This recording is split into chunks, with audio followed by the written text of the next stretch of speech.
complemento libidinoso. ¿Se escucha? Sí, perfecto, perfecto. Ah, porque perdón, me apareció un mensaje acá. No, porque se empezó a grabar la reunión. Ah, entendido, perfecto. Digamos que es interesantísimo. Eh, El complemento. acá. Uno logra advertir en el desarrollo de todo neurótico una posición de tipo narcisista. El narcisismo es complemento libidinoso del egoísmo inherente a la pulsión de autoconservación, de la que justificadamente se atribuye una dosis a todo ser vivo. Así como el egoísmo es a la pulsión de autoconservación, el narcisismo es a la pulsión sexual. La pulsión de autoconservación es egoísta. Nadie se quiere morir. Siempre que hay pulsión sexual, hay un complemento narcisista. No hay libido, por ende, sin narcisismo.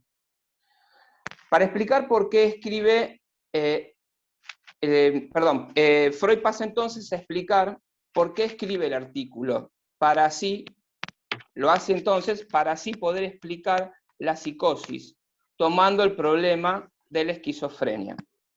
Un detalle nomás, Ariel. Sí. Para poder explicar y fundamentar la utilización de la teoría de la libido para explicar la psicosis. Perfecto. ¿Entendés? O sea, para no necesitar recurrir a otra teoría que no sea la de la libido para dar cuenta de la psicosis. Perfecto.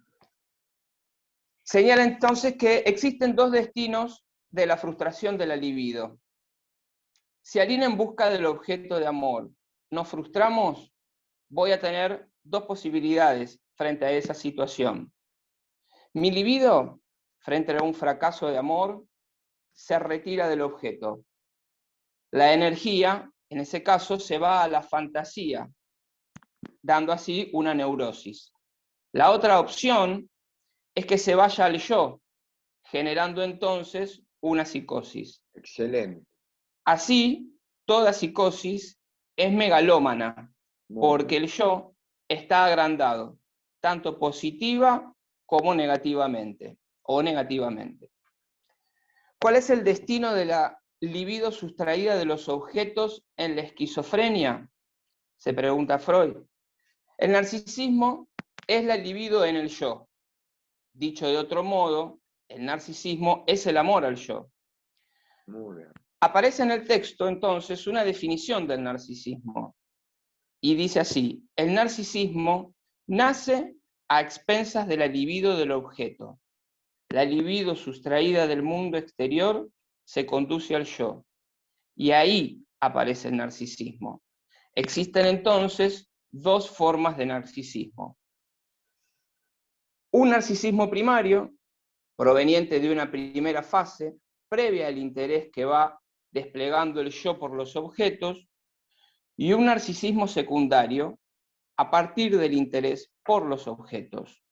Por ejemplo, la madre, cuando sucede que la madre no está o no le da el interés que el bebé requiere, es decir, la pierde. Entonces, toda la libido que dedicó el bebé a la madre retorna de la madre al yo. A partir de la observación, de la colocación que fue puesta en la mano. Excelente, excelente. Sí. A partir de la observación y concepciones sobre la vida anímica de los niños y de los pueblos primitivos, Freud plantea un nuevo aporte de la teoría de la libido. En la página 73, planteada la existencia de una originaria investidura libidinal del yo, cedida después a los objetos. Cuanto más se libidiniza al objeto, más se empobrece el yo. La fantasía propia, diagnóstica, de la psicosis, es la fantasía de fin de mundo. Esto es universal. La megalomanía del yo en el estado positivo y la fantasía inconsciente de fin de mundo son propias del estado psicótico.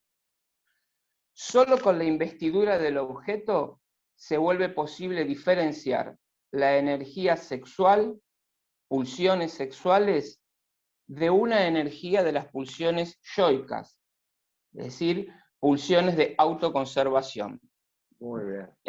Estamos en el primer momento pulsional de Freud. Luego, en la revuelta del 20, va a hablar de pulsión de vida, eros, y pulsiones de muerte, y las pulsiones de autoconservación. Las pulsiones de autoconservación están adscritas a las pulsiones de muerte. Te aclaro algo, en realidad ahí él no habla claramente de pulsiones de autoconservación, sino que uno infiere que las pulsiones de autoconservación están adscritas a las pulsiones de muerte. Perfecto. Entonces, lo de autoconservación, en ese caso, se infiere. No, déjalo que está bien. Está bien. Está bien. No estamos haciendo como Está bien. copiando a Freud. Está perfecto. El acta es una elaboración que vos estás haciendo. Está perfecto. No tiene tachadura. Sí. Las pulsiones de autoconservación están adscritas a las pulsiones de muerte, porque para vivir hay que poder matar. Freud llega a un punto en el cual realiza... Ponelo entre comillas, lo único. Sí, está puesto entre comillas. Está puesto entre comillas. Hay que poder matar. No, está entre comillas. Freud llega a un punto en el cual realiza una serie de preguntas. Acá llegamos a realizar dos, ¿no? Puntualmente. La primera pregunta es, ¿qué relación guarda el narcisismo de que ahora tratamos con el autoerotismo que hemos descrito como un estado temprano de la libido?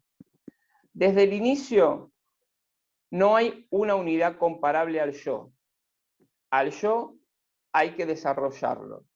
Ahora bien, las pulsiones autoeróticas son iniciales, primordiales. Por tanto, tiene que agregarse el autoerotismo, una nueva acción psíquica para que el narcisismo se constituya.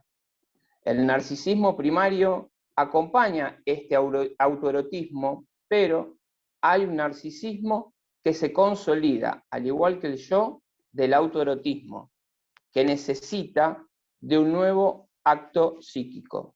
Este nuevo acto psíquico es una identificación.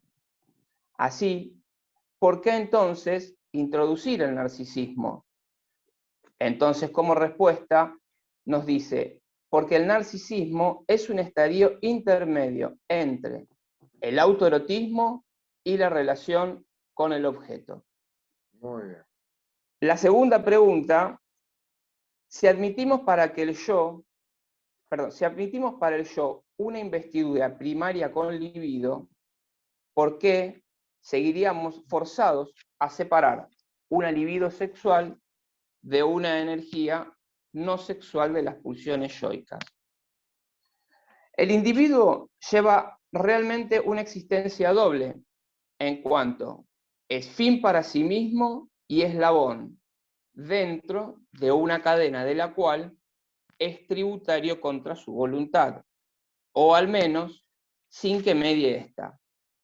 El ser humano tiene un instinto biológico de supervivencia y de reproducción que además se da con placer.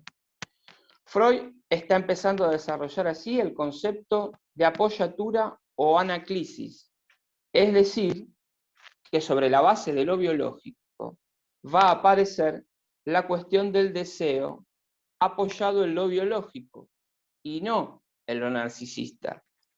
Se plantea la existencia de dos modalidades de deseo.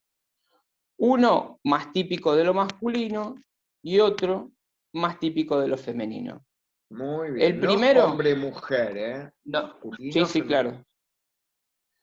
El primero es por apoyatura, por anaclisis. El más propio de lo femenino es un modelo narcisista. Entonces, la separación de las dos pulsiones sexuales respecto de las yoicas no haría sino reflejar esta función doble del individuo. Por último, aparece en tercer lugar que debe recordarse que todas nuestras provisionalidades psicológicas deberán asentarse alguna vez en el terreno de los sustratos orgánicos.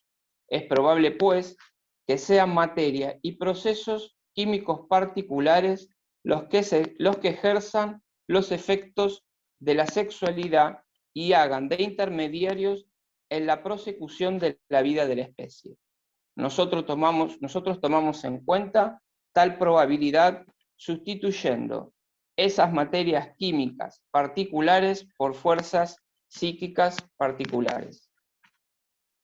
Ahí termina. Después viene la parte de las preguntas, Daniel. No, está perfecto. La verdad me encantó. La verdad, gracias. Me encantó.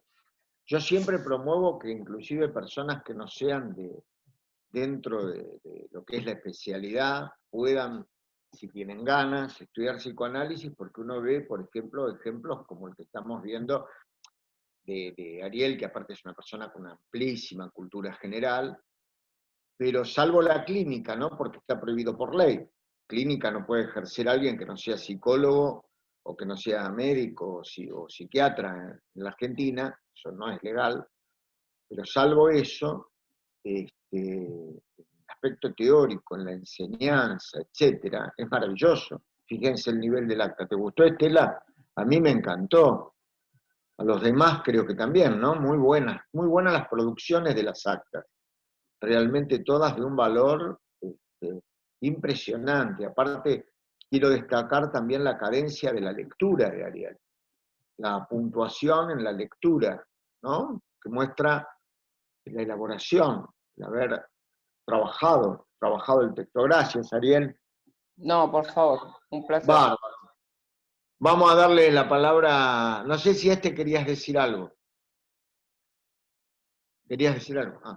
Diego Louro, le damos por favor, Lula, no sé si vos podés desilenciarte solo o... Ahí va. Hola, Diego. Buenas, Dani. Buenos días a todo el grupo. Buen día. Todo muy bien. Por suerte. Bueno, vamos a arrancar con esta segunda parte de introducción del narcisismo, que es, la verdad, hermosa. A mí me encanta la segunda parte. Es compleja, pero vamos van a a ver cómo la vamos a descular bastante. ¿Vamos? Cuando vos me digas, Dani, empezamos. Ya. Dale, arrancamos y cuando lo creas necesario me vas frenando. Dale. Vos lee tranquilo. Perfecto. Parte 2. Un estudio directo del narcisismo me parece bloqueado por dificultades particulares. La principal vía de acceso a él seguirá siendo el análisis de las parafrenias. Psicosis, Acá hay que entender parafrenia como psicosis. Así como las neurosis de transferencias nos posibilitaron rastrear las emociones pulsionales libidinosas, la demencia precoz y la paranoia nos permitirán inteligir la psicología del yo. De nuevo, tendremos que colegir la simplicidad aparente de lo normal desde las desfiguraciones y exageraciones de lo patológico. No obstante, para aproximarnos al conocimiento del narcisismo, nos quedan expeditos algunos otros caminos que describiré en el siguiente orden: la consideración de la enfermedad orgánica, de la hipocondría y de la vida amorosa de los sexos. Un segundo. Entonces acá ustedes ven que él dice que las neurosis de transferencia, acuérdense que él viene elaborando que desde el 12, desde Dinámica de la Transferencia, viene diciendo que hay ciertas patologías que hacen neurosis de transferencia, que son las conocidas neurosis. Neurosis obsesiva, neurosis histérica, neurosis fóbica, que no la llama fóbica, pero no importa. Y que ahí investigamos las pulsiones sexuales. Pero que estas nos va a servir para, o sea, lo que son las psicosis. Acuérdense que él se manejaba con el concepto de neuropsicosis. Neuropsicosis de defensa, después de transferencia, ¿sí? Neurosis actuales, etc. No le gustaban mucho las clasificaciones. Nos van a servir para investigar al yo, ¿sí? Y plantea 3 pasos. Empecemos entonces. Ha sido una sugerencia verbal de Ferenczi la que me llevó a apreciar la influencia de la enfermedad orgánica sobre la distribución de la libido. O sea, primero, enfermedad orgánica. Perfecto. Yo hago esto para ordenar porque es un capítulo complejo. Muy bien. Excelente. Es sabido, y nos parece un hecho trivial, que la persona afligida por un dolor orgánico y por sensaciones penosas resigna su interés por todas las cosas del mundo exterior que no se relacionen con su sufrimiento. Una observación más precisa nos enseña que, mientras sufre, también retira de sus objetos de amor el interés libidinal. Cesa de amar. La trivialidad de este hecho no ha de disuadirnos de procurarle traducción dentro de la terminología de la teoría de la libido. Diríamos entonces, el enfermo retira sobre su yo sus investiduras libidinales para volver a enviarlas después de curarse. ¿Se entiende? O sea, las saca del objeto cuando siente dolor, cuando hay dolor, las saca del objeto y cuando se cura el dolor, las vuelve, o sea, es retráctil, digamos. Deja de amar transitoriamente y vuelve a amar luego que se va el dolor. ¿Entiende? Tomen dolor como un concepto amplio, pero orgánico. Sí. Vamos a ver por qué. Dice Wilhelm Bach acerca del poeta con dolor de muelas. En la estrecha cavidad de su muela se recluye su alma toda. A mí me encanta esta frase. Que cuando a alguien le duele la muela, ¿viste? ¿Qué te vas a poner a escribir poesía? No podés, con un dolor de muela que podés estudiar, cuando te duele la muela, no podés hacer nada. Nada, te duele la muela. ¿Cómo estás? ¿Cómo andás? Y el tipo le va fantástico, me duele la muela. Se recluye todo en la caries, digamos, ¿no? Sigamos. Líbido e interés yoico tienen aquí el mismo destino y se vuelven otra vez indiscernibles. El notorio egoísmo del enfermo los recubre a ambos. Si hallamos esto tan trivial es porque estamos ciertos de que en el mismo caso nos comportaríamos de idéntico modo. El decaimiento de la disposición a amar, aún la más intensa, por obra de perturbaciones corporales, su sustitución repentina por una indiferencia total han sido convenientemente aprovechados por el arte cómico. A semejanza de la enfermedad, también el estado del dormir implica un retiro narcisista de las posiciones libidinales sobre la persona propia, más precisamente sobre el exclusivo deseo de dormir. El egoísmo de los sueños calza bien en esta conexión.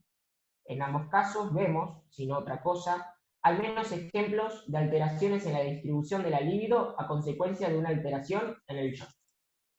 Fíjense, cuando uno pregunta en general, a mí me ha pasado en exámenes que he tomado, creo que lo he dicho, y uno pregunta, ¿para qué se duerme? Mucha gente empieza porque lo inconsciente requiere expresarse. No, uno, ¿saben para qué se sueña? Y dije, ¿se duerme o se sueña antes? ¿Para qué se sueña? ¿Para qué se sueña? Para poder dormir. Porque uno sueña para satisfacer el deseo preconsciente de dormir. ¿Se entiende? Porque el sueño te lleva toda la libido que estaría destinada al aparato sensoperceptual. Entonces vos ni ves, ni oís, ni degustás, ni olés, ni tactás, está todo metido para adentro. El sueño es el guardián del dormir, dice Freud.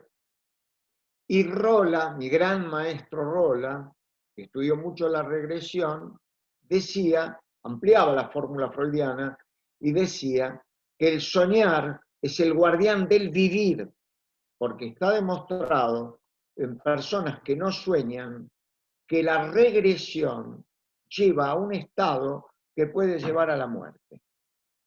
La famosa muerte blanca son regresiones a un punto tal que puede llegar al morir. No se asusten porque no es habitual. Es muy inhabitual. No es. Por suerte, primero existe la polisomnografía. Sigamos, Dios, por favor. Vale. La hipocondría se... Vamos a la hipocondría, que no es poca cosa. Segundo punto.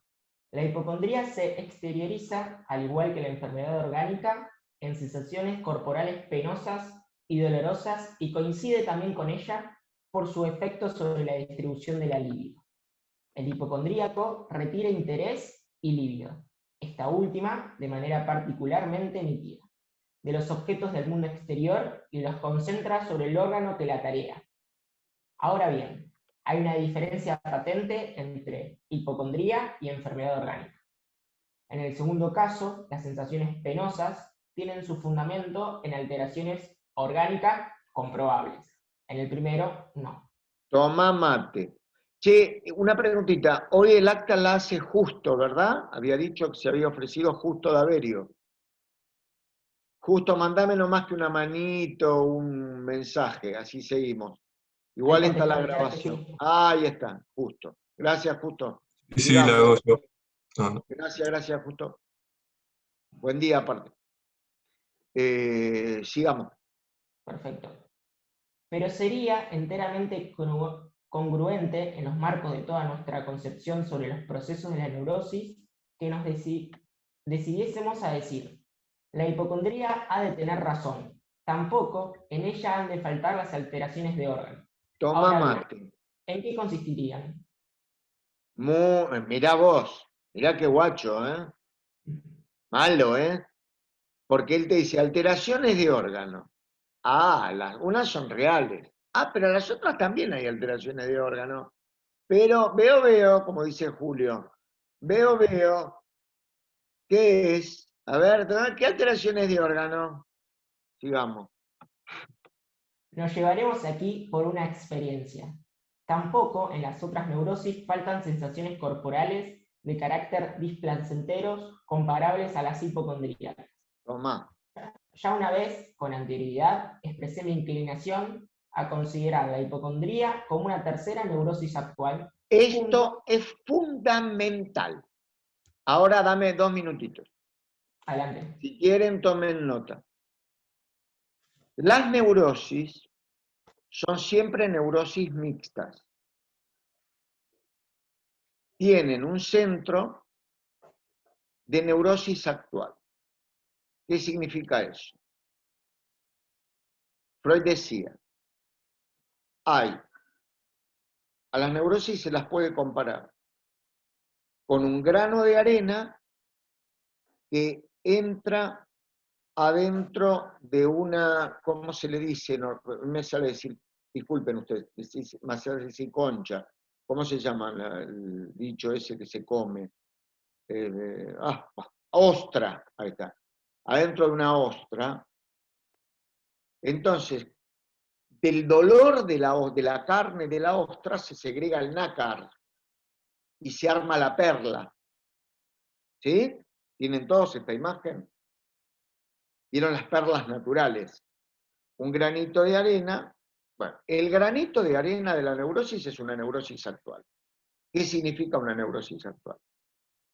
Una neurosis actual es una porción de libido que quedó frenada, que no se liberó porque no hay coito, porque no hay masturbación, porque hay coitus interruptus. Es bien directa, bien sexual directa. Esto en nuestro medio lo estudió muchísimo Fidia Sessio. Sobre ella se monta la neurosis de transferencia. Este concepto es fundamental, lo tienen todos los diccionarios de psicoanálisis. Está muy bien en la plancha. Neurosis mixta. ¿Qué ocurre con la psicosis? ¿Cuál es la psicosis actual sobre la cual se monta toda psicosis? Ese granito de arena de la psicosis, como para la neurosis, es la neurosis actual, la hipocondría. No hay psicosis sin hipocondría y sin megalomanía. Con lo cual, cuando hay una hipocondría, no una hipocondriasis, ya lo vamos a hablar con lo de Kember, que es una ansiedad hipocondríaca, que es otra cosa, estamos en el fundamento de la psicosis. La hipocondría y la megalomanía son el fundamento de la psicosis, no la psicosis misma, pero son psicosis. Luego sobre ella se va a montar el resto de la psicosis. Es muy importante esto, ¿eh? Muy probablemente no lo encuentren así con mucha facilidad en los libros. Se la llama psicosis actual a la hipocondría. No hay hipocondría neurótica. Eso es hipocondriasis. Al que le diga que existe hipocondría neurótica, díganle que está equivocado. Si es un profesor de la facultad, no. Díganle lo que quiere escuchar. Pero la hipocondría es una psicosis. Sí, porque no hay que ser tonto tampoco. Te vas a poner a pelear con un tipo que tiene la lapicera.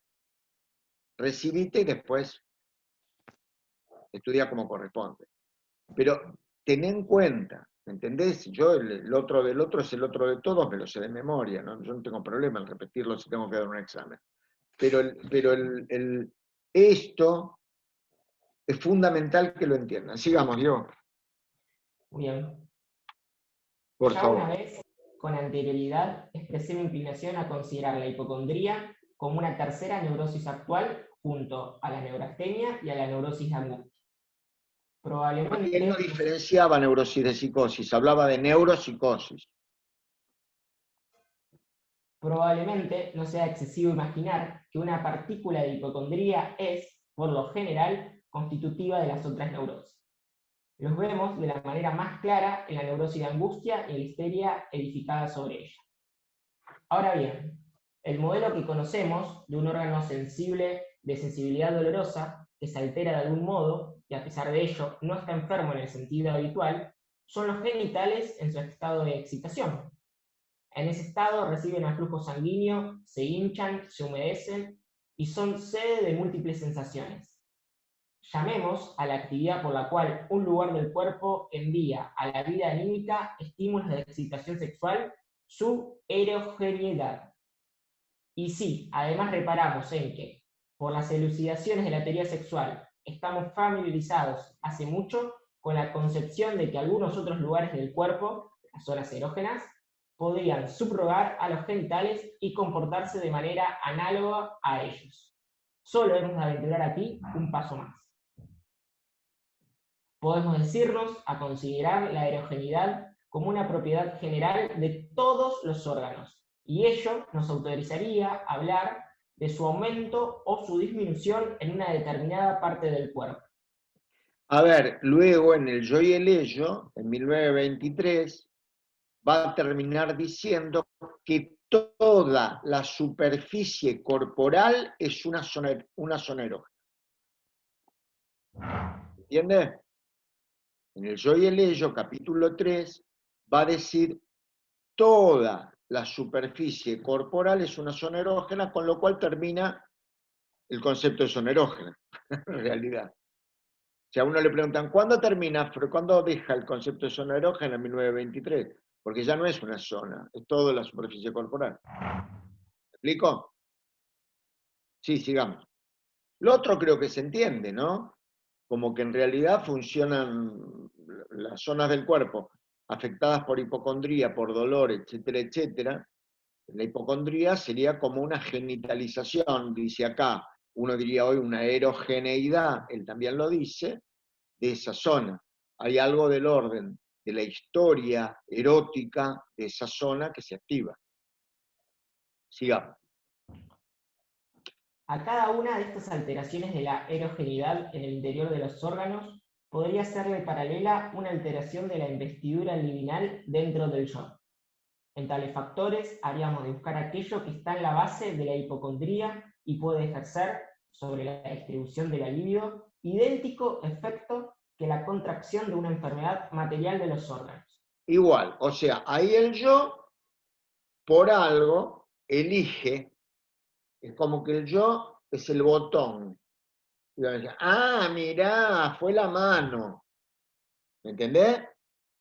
No es el distribuidor de libido, es el buchón. Es el que le marca la mano, vamos a decirlo en términos del 23, al ello, ¿entendés? Para mandar ahí la erogeneidad. Ah, ¿te calentaste con tu cuñado? ¿Y tenías ganas de tocarlo? Ah, bueno, che, ello, mandale la pulsión a la mano. Entonces se le paraliza o le duele, porque quería acariciar al cuñado de la hermana muerta. Es el buche, el yo. Che, mandalo ahí. ¿Me entienden? Yo se los hablo así para que sea más comprensible, porque en este idioma es más difícil que la miércoles. ¿Sí? ¿Se acuerdan los casos esos de Cecilia, Elizabeth von der R, la cojera de Elizabeth von der R, toda esa historia? Es el yo el que le dice, ahí, marca dónde. Y después, bueno, se encarga la pulsión de que el deseo, por ejemplo, de tocar al cuñado, de besar al padre, todo lo edípico, lo prohibido, etcétera, etcétera, se transforme en sufrimiento, en dolor. Por eso te dice que se podría comparar a la enfermedad orgánica. ¿Se entiende? Si no, después preguntan. A ver, yo cada vez que lo leo le doy una vuelta más, así que no se preocupen. Tienen varias vueltas por dar sobre esto. Sí. Advertimos que, prosiguiendo esta hilación de pensamiento, tropezamos no solo con el problema de la hipocondría, sino con las otras neurosis actuales, la neurastenia y la neurosis de angustia. Por eso queremos detenernos en este punto. No está en el propósito de una indagación puramente psicológica traspasar tanto la frontera hacia el ámbito de la investigación fisiológica. Limitémonos a consignar lo que desde este punto puede conjeturarse. La hipocondría es a la parafrenia aproximadamente lo que las otras neurosis actuales son a la histeria y a la neurosis obsesiva. Es lo que les expliqué antes. Exacto.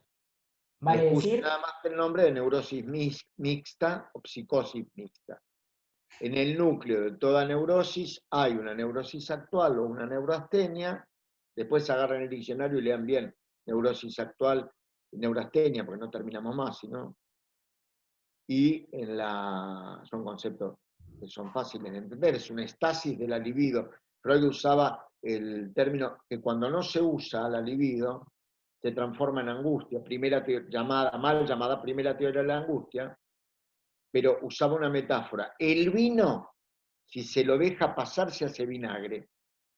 El vino se hace vinagre.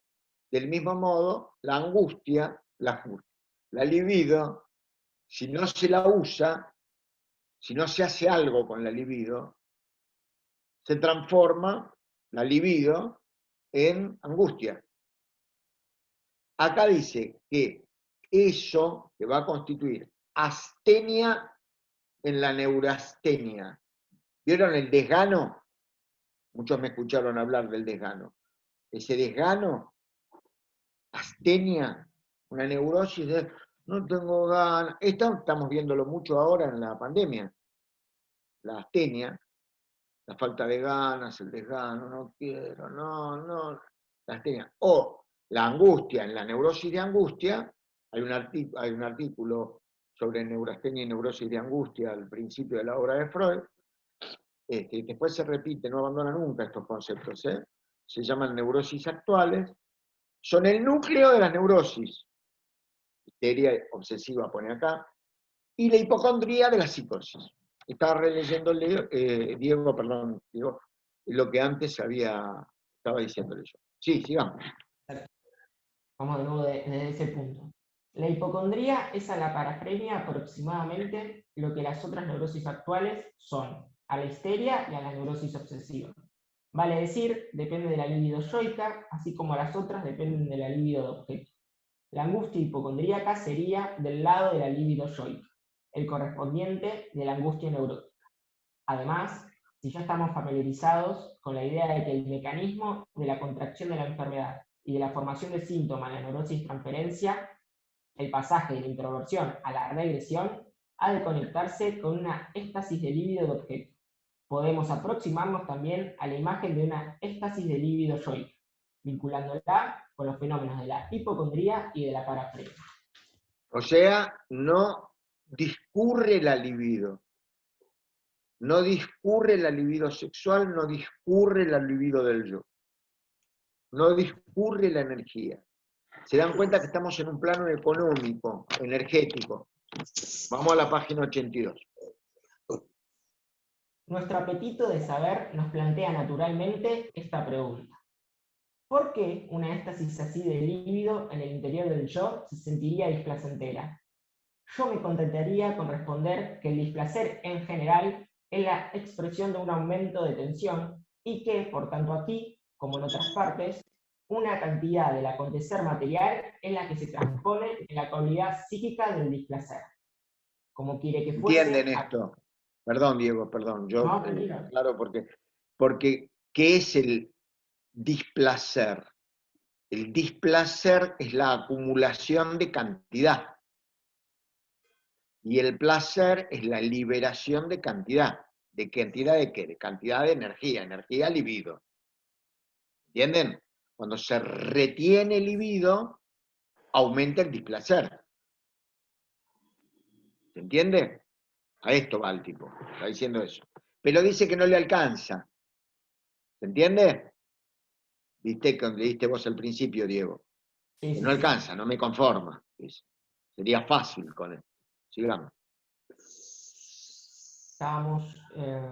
Vamos a volver aquí. La cualidad Como psíquica del displacer. Como quiere que fuese, ¿acaso lo decisivo para el desarrollo del placer no sería la magnitud absoluta de ese proceso material, sino más bien una cierta función de esa magnitud absoluta? Desde este punto, aún podemos atrevernos a incursionar en otro problema. ¿En razón de qué se ve compelida la vida anímica a traspasar los límites del narcisismo y poner la libido sobre objetos? ¿Y por qué? A ver, ¿por qué desea? ¿Por qué desea? ¿Por qué no se queda tranquilo, se deja de joder si ya ama al yo? Se queda en casa, metidito, adentro, tranquilo, se queda en una pandemia yoica eterna. En el yo, el güey solo bien se lame. ¿Qué necesidad tiene de andar buscando objetos? Sigamos. La respuesta que dimana de nuestra hilación de pensamiento diría, de nuevo, que esa necesidad sobreviene cuando la investidura del yo con la libido ha sobrepasado cierta medida. Un fuerte egoísmo preserva de enfermar, pero al final uno tiene que empezar a amar para no caer enfermo. Esta es una frase célebre de las 5 frases célebres en la historia del psicoanálisis. Repetila. Vale. Un fuerte egoísmo preservará de enfermar, pero al final uno tiene que empezar a amar para no caer enfermo. Uno tiene que empezar a amar. Para no caer enfermo. Quien no ama, enferma. Y por fuerza enfermará si a consecuencia de una frustración no puede amar. Algo parecido a la psicogénesis de la creación del mundo, según la imaginó Heine. Saltealo eso, saltealo porque nos vamos a volver locos con Heine y con... Digamos con hemos discernido. Hemos discernido... Pero escuchen esta frase, ¿eh? La falta de amor, para los que dicen que Freud no hablaba de lo preedípico, enferma. Quien no puede amar se enferma, no solo quien no puede ser amado. Los pacientes que aman de manera... Después vamos a la pregunta, ¿de qué manera enferma? Madre con estrato materno, mamá, su hija, bueno, muy bien. Pero también se enferma ella, al no amar. Quien no puede amar se enferma, o sea, no es solo que está enferma la madre que no puede amar al bebé, se enferma más. ¿Me siguen? Porque de este tema no se ocupa nadie. La mamá que está enferma, enferma al nenito. Eso es gravísimo. Pero aparte, ella se enferma más. Tengan en cuenta esto, quien no ama, enferma. En sentido de que enferma y se enferma. ¿Se entiende, Diego? Lo que vos decime, porque por ahí, sí. para que vos me lo señales, me sirve a mí. Dale, hemos Hemos discernido a nuestro aparato anímico sobre todo como un medio que ha recibido el encargo de dominar excitaciones que en caso contrario provocarían sensaciones penosas o efectos patógenos. La elaboración psíquica presta un extraordinario servicio al desvío interno de excitaciones no susceptibles de descarga directa al exterior, o bien cuya descarga directa sería indeseable por el momento. Ahora bien, al principio es indiferente que ese procesamiento interno acontezca en los objetos reales o en objetos imaginados. La diferencia se muestra después, cuando la vuelta de la libido sobre los objetos irreales, introversión, ha conducido Esto a está una mal. éxtasis liminal. Este es un error de tipografía o de Freud. En vez de leer introversión, leamos retracción. Vas a ver, léelo diciendo retracción y vas a ver cómo después cierra. La diferencia se muestra después, cuando la vuelta de la libido sobre los objetos irreales, retracción, ha conducido a una éxtasis libidinal. En las parafrenias, el delirio de grandeza... ¿Entendés lo que digo? ¿Entendés lo que digo? ¿Por qué salta a las parafrenias? Entonces ahí no hay introversión. Esto es junguiano. Porque no es que va a la fantasía, porque después sigue con las parafrenias. ¿Me explico? O sea, con la psicosis. Bueno, entonces, en las parafrenias... te hago un comentario ahí breve, Dani. Ahí puede ser que Freud siga pensando que en las parafrenias hay una introversión y solo marca regresión en la demencia precoz propiamente dicha. No, porque él, parafrenia es psicosis para él en este momento. Ok. Parafrenia, paranoia, demencia precox son todas psicosis, y lo aclara en el primer capítulo. Okay. Por ahí podría decirse que no se para bien si está hablando primero de la fantasía nada más, pero está continuando hablando de la psicosis. Sigamos, por favor, porque no me va a dar el tiempo. Perdón, A mí no me va a dar el tiempo, ¿eh? Una cosita, no importa, vamos bien. Una cosita que, para que se entienda bien. Vos decías hace un ratito, a mí me quedó porque no estaba muteada. El que no puede amar enferma. ¿Pero por qué enferma el que no puede amar? Porque no puede poner la libido en los objetos ni en la fantasía, por eso enferma. Porque está recontracargado, digamos. Porque no puede poner la libido afuera. Por eso enferma. Claro, Pues es una cuestión de carga y descarga. Ustedes vieron que ahora todo el mundo habla de amores tóxicos o intoxicación o todo ese tipo de cosas, porque intoxica la libido. No, pero esto no tiene que ver con un amor tóxico, me parece a mí. No, está bien. Tiene que ver con que es necesario poner afuera un poco de carga, porque si no, si toda la carga queda dentro, eso es lo que enferma. Por eso es, no porque, ay, qué lindo, amor. Claro. No es la cuestión del romanticismo, que, ay, pobre, el que no puede amar, qué terrible. No. Sino porque hay una excesiva carga, que el que ama lo pone afuera, puede poner una parte afuera.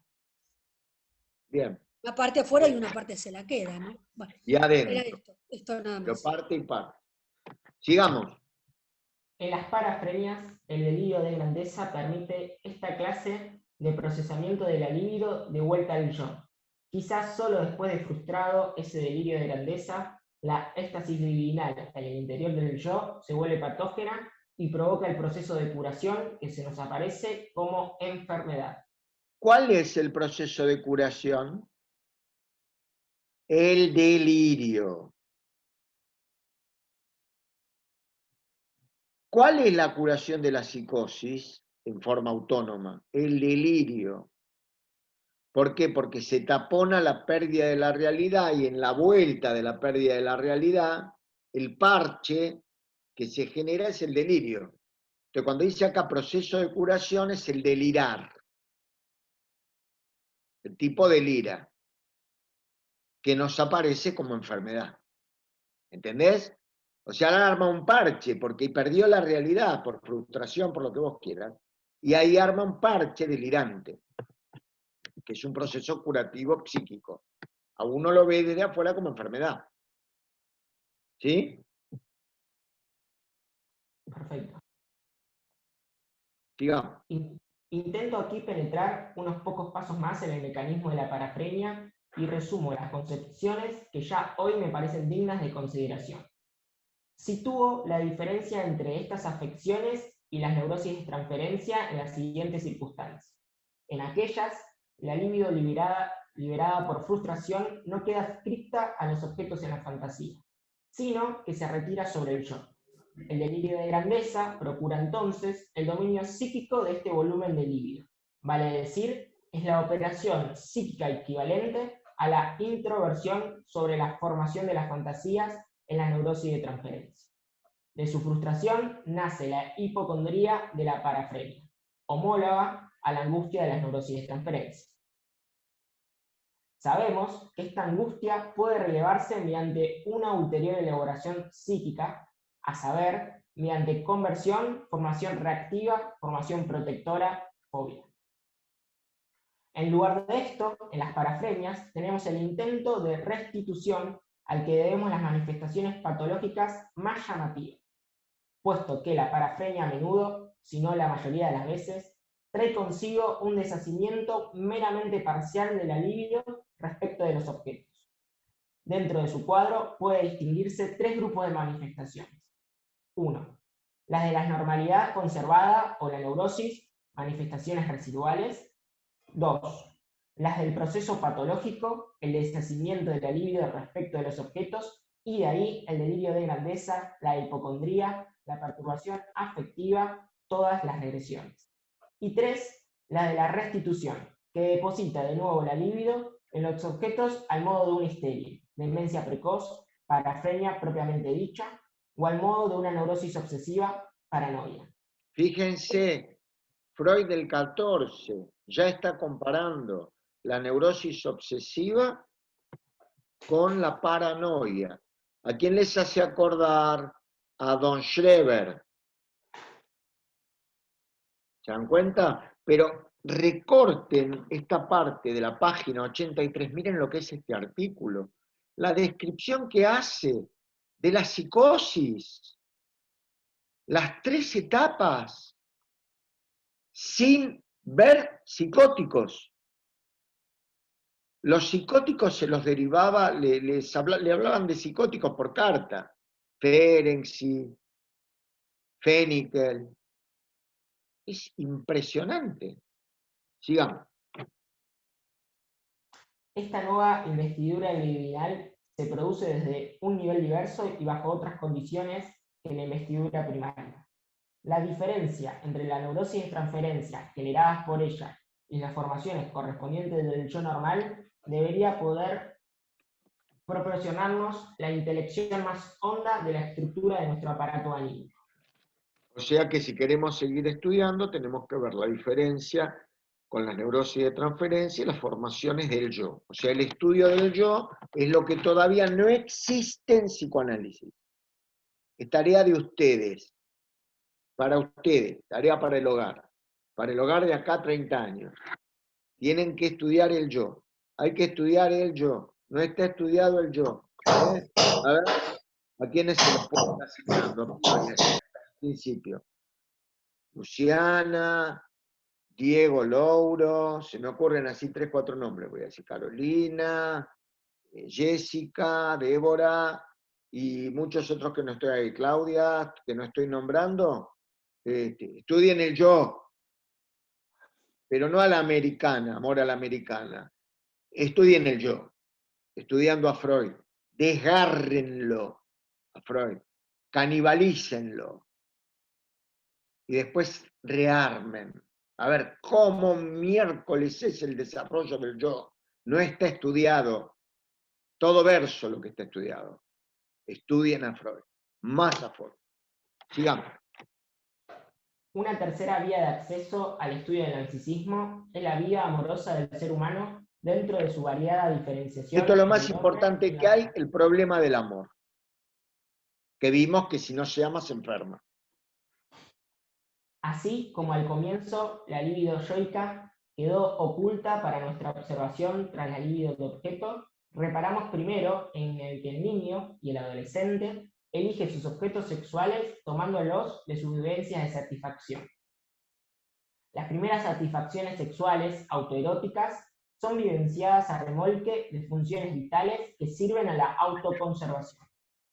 Las pulsiones sexuales se apuntalan al principio en la satisfacción de las pulsiones yoicas y solo más tarde se independizan de ellas.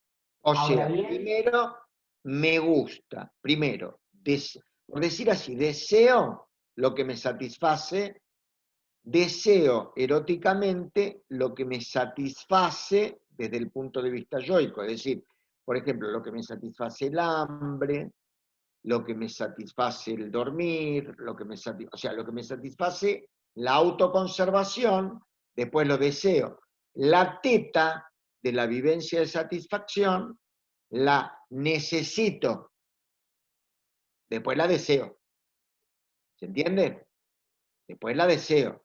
El pene, posiblemente, en la sexualidad femenina, es a priori portador, en esto es muy buena Klein, es portador de intereses que tienen que ver con la mama, con la teta. Klein decía, ¿no?, que es desplazada al pene y entonces en ese proceso succional, quien en definitiva es deseada es la madre. Es más compleja todo el desarrollo de la sexualidad femenina, a la cual dedica Freud más adelante un estudio más pormenorizado, ¿no? Femenina, no de la mujer. Por supuesto que de la mujer también, en su parte femenina. ¿Me siguen? Es complicado, pero se adecua perfectamente a las cuestiones de género de hoy día, por lo menos que están en boga.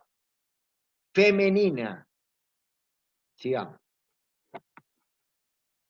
ahora bien, ese apuntalamiento sigue mostrándose en el hecho de que las personas encargadas de la nutrición, el cuidado y la protección del niño devienen los primeros objetos sexuales. Son, sobre todo, Personas. Ven que no son, dice madre, ¿no? ahora la aclara, Dale. son sobre todo la madre o su sustituto. O su sustituto. Junto a este tipo y a esta fuente de elección de objeto que puede llamarse el tipo de apuntalamiento, tipo Muy bien. analítico, la investigación analítica nos ha puesto en conocimiento de un segundo tipo que no estábamos predispuestos a descubrir. Hemos descubierto que ciertas personas, señaladamente aquellas cuyo desarrollo libidinal experimentó una perturbación, como es el caso de los perversos y los homosexuales, Bueno, no eligen acá hay que entender que estamos hablando de 1914, en la época victoriana, ¿no? Perdonémosle. ¿Qué vamos a hacer? No nos queda otra. Sigamos con la investigación. No Sí. eligen su posterior objeto de amor según el modelo de la madre, sino según el de su persona propia.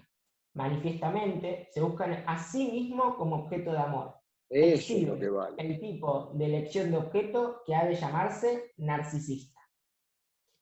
En esta observación ha de verse el motivo más fuerte que nos llevó a adoptar la hipótesis del narcisismo.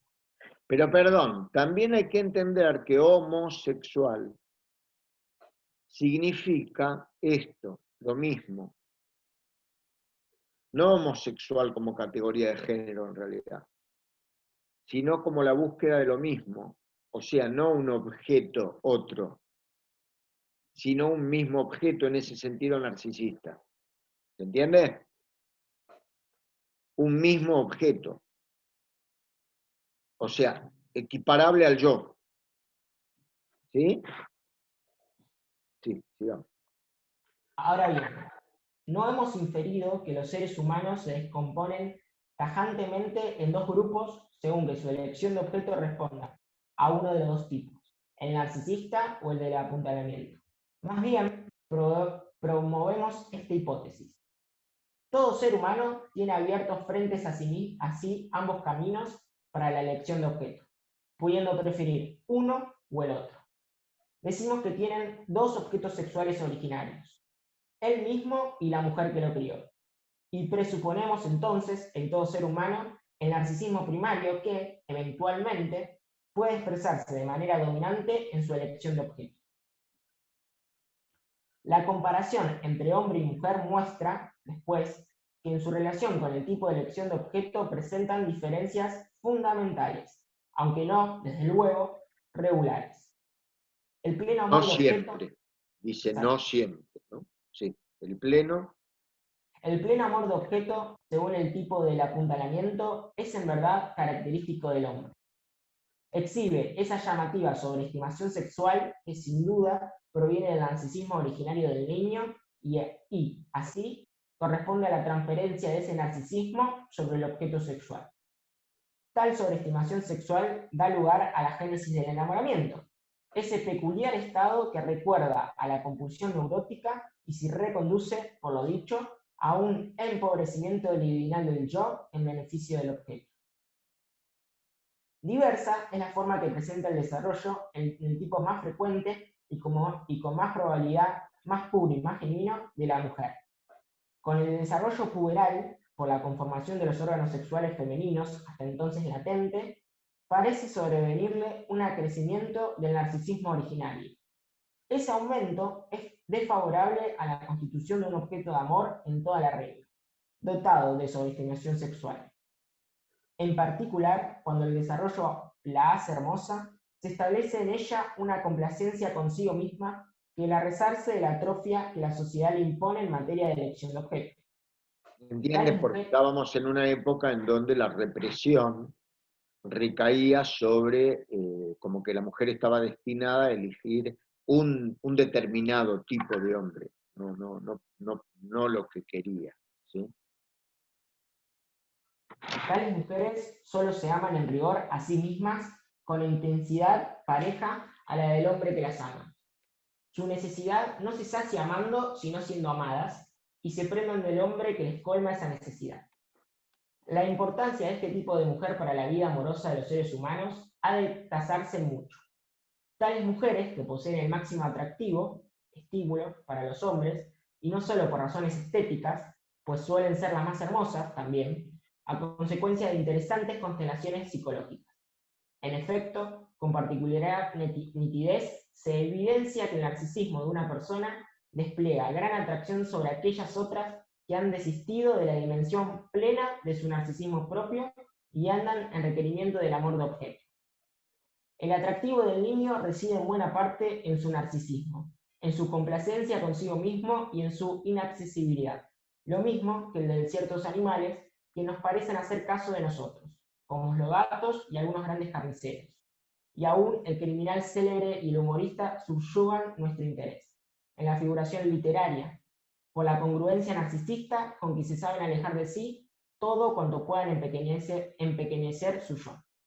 Un detalle, respecto a la cuestión del apuntalamiento y lo narcisista que remite al hombre y a la mujer antes, uno podría decir que la idea de hacer reposar la cualidad de protector del padre viene de este tipo de narcisismo por apuntalamiento. Perdón, de elección de objeto por apuntalamiento. Protector. Y la concepción nutricia de la madre, tomemos en líneas generales, deviene de esta concepción narcisista del amor. Cuida al hijo, lo nutre como si fuera ella misma, digamos así. Tomémoslo en forma genérica. Conceptualmente me parece que es lo más importante de ese párrafo. ¿Sí? Digamos. Después lo otro, perdón, lo que está diciendo es que hasta los criminales nos pueden resultar interesantes porque juegan una parte de nuestro propio narcisismo.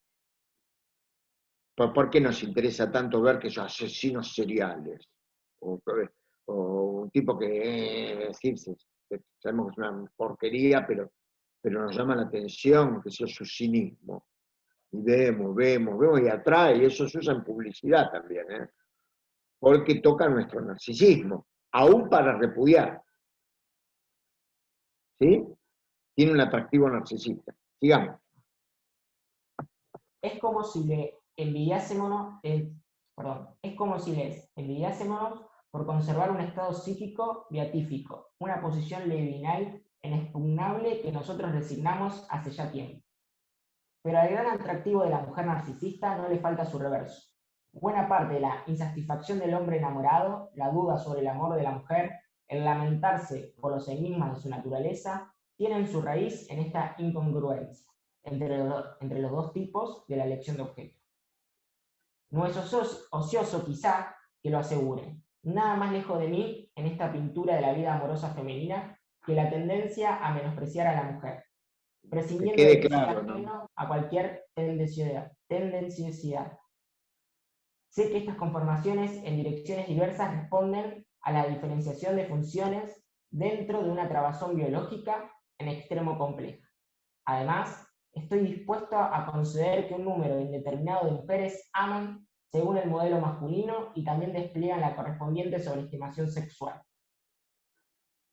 Aún para las mujeres narcisistas, las que permanecen frías hacia el hombre, hay un camino que lleva al pleno amor de objeto. En el hijo que dan a luz se le enfrenta una parte de su cuerpo propio como un objeto extraño al que ahora puede brindar desde el narcisismo el pleno amor de objeto. Y todavía hay otras que no necesitan esperar el hijo para dar ese paso en el desarrollo desde el narcisismo secundario hasta el amor de objeto.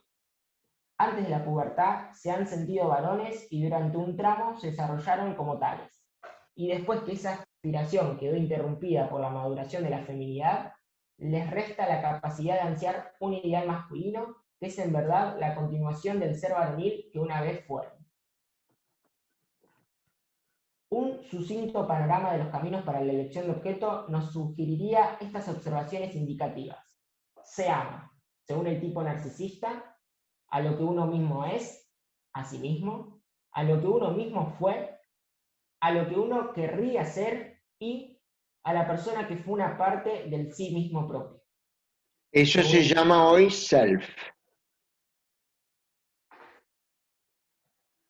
2. Según el tipo del apuntalamiento, a la mujer nutricia y al hombre protector. Entonces, y a las personas... modelo narcisista, ¿cómo, perdón? No, adelante. Y a la persona, al modelo narcisista se ama o según el modelo de apuntalamiento. Y ahí describe, como leía recién Diego, 4 formas, léanlo después para que no repitamos, tengamos tiempo para todo, las 4 formas del tipo narcisista y las 2 formas del tipo de apuntalamiento. Está en el texto que yo envié en seminario primer semestre y en los seminarios. ¿Sí? Es interesante porque está en el tipo de apuntalamiento la mujer nutricia y el padre protector. Hombre, dice. Sigamos. Y a la persona... Según el tipo de apuntalamiento, a la mujer nutricia y al hombre protector y a las personas sustitutivas que se alienan formando series en cada uno de esos caminos. El caso C, es decir, a lo que uno querría ser del primer tipo, solo podrá justificarse mediante unas puntualizaciones que haremos después. La importancia de la elección narcisista de objeto para la homosexualidad del hombre es algo que nos queda para considerar en otro contexto. El otro contexto va a ser más adelante sobre la psicogénesis de un caso de homosexualidad femenina. Eso lo veremos más adelante. Sí.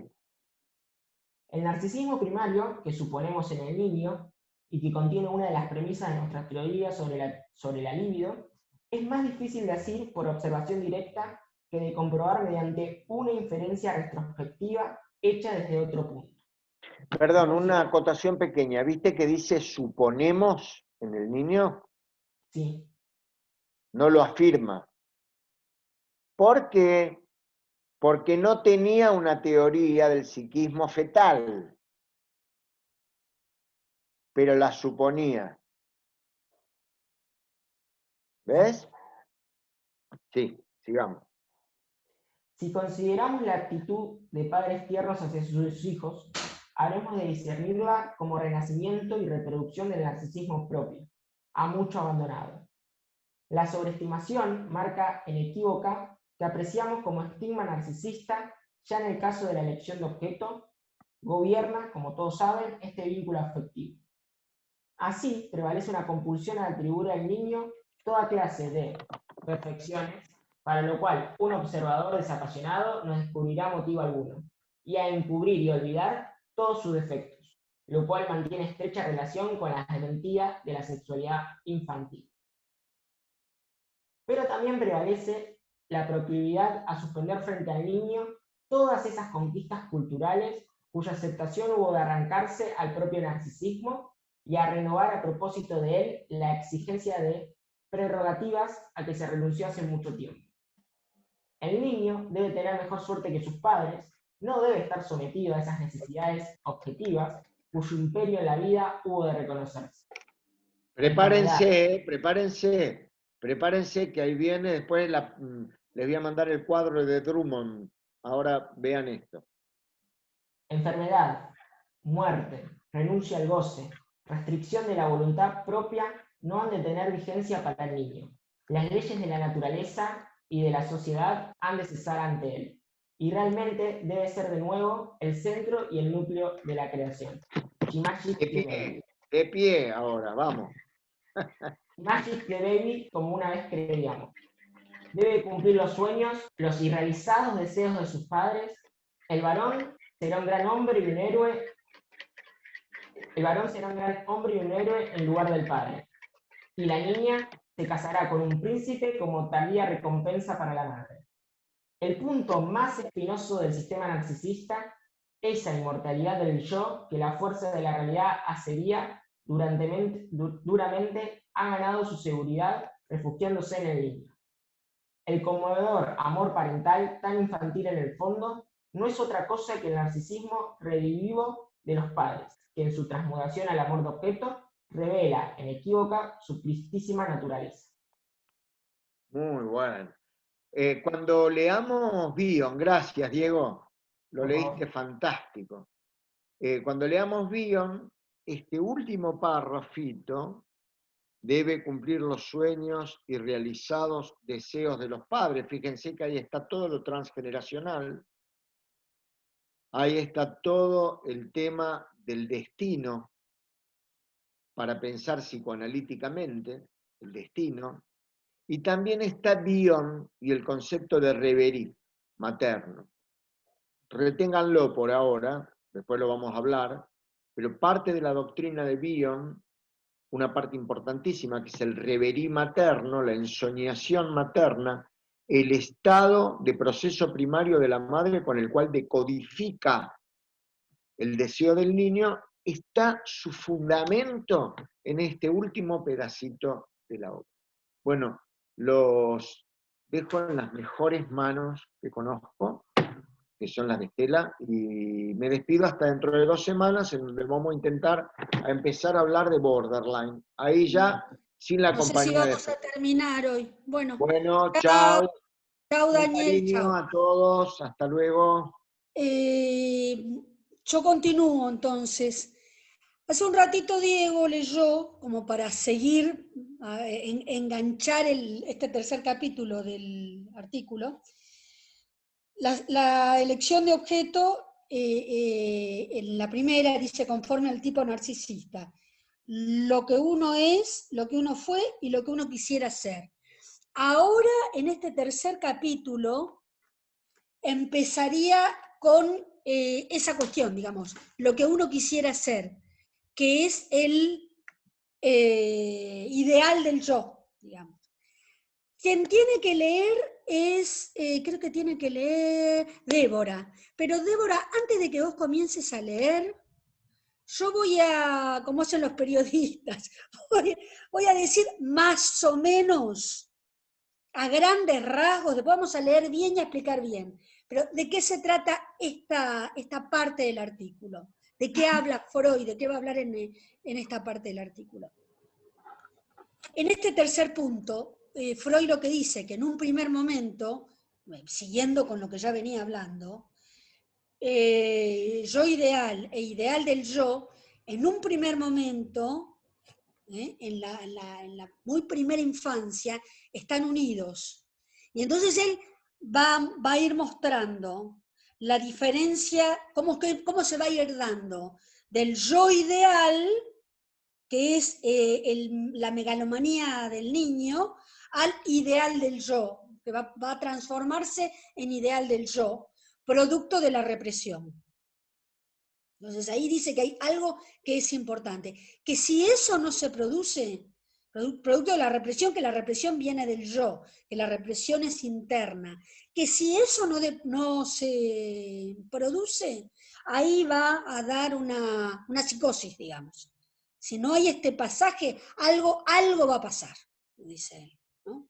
Pero en el mejor de los casos, un individuo pasa del yo ideal al ideal del yo. Vuelvo, lo que hace que pase de un estadio a otro, o sea, lo que quiere ser, que al fin y al cabo es un momento perdido, porque nunca va a llegar a lo que quiere ser totalmente, lo que hace es la represión. Y dice que la represión es producto primero de los padres, después de los educadores, después de las normas sociales, ¿no? Después va a hablar un poco, todo esto lo que lo estoy diciendo, todo esto que le estoy diciendo es a grandes rasgos. Ahora Débora va a leer bien y lo vamos a ir desarrollando un poco más. Después va a hablar algo que es muy interesante, en algo estoy de acuerdo, en algo no tanto, el tema de la sublimación y el ideal del yo, ¿no? Toma ahí el complejo de castración del que hablaba Adler. Para Adler la neurosis y la psicosis y todo tenía que ver con algo que era fundamental para él, que era el complejo de castración. Quien se sentía castrado era neurótico, quien no, él lo sostenía como que, bueno, entonces se tenía que sostener una cierta normalidad reparando ese sentimiento de minusvalía o de castración. Bueno, Freud ahí se pelea un poco con Adler porque lo que está diciendo es una pelotudez y tiene razón, pero bueno, después eso lo vamos a ir viendo. Entonces, habla de la relación entre ideal del yo y sublimación. Y después habla también de algo que es muy importante, de cómo se conforma la autoestima. Pero eso lo vamos a ir viendo. Bueno, lo digo y después lo vamos viendo. Dice que la autoestima se conforma de 3 cuestiones. Una parte es primaria, del narcisismo primario. Otra parte de tener los logros infantiles. Y otra parte de cumplir con el ideal. Ahora, esta última parte, pónganlo entre paréntesis, porque en el ideal no se cumple nunca, porque el ideal siempre frustra, nunca se llega a un ideal. La única situación en la que uno puede llegar a un ideal, en última instancia, es la muerte, en donde está todo, no hace falta nada. Pero bueno, a grandes rasgos, en pantallazos, es como el copete que ponen en las noticias. Bueno, más o menos eso es de lo que va a hablar en este tercer punto. Débora, si querés empezar, después vamos a ir desarrollando bien. Pregunto, ¿se escucha bien ahí? ¿Cómo? ¿Se escucha bien ahí? Se escucha medio bajito. ¿Medio bajito? Sí. Tengo auriculares. ¿Ahí un poco mejor? Sí, no sé qué dice el resto. ¿Se escucha ahí? ¿Hablo más alto? Sí, dale. ¿Sí?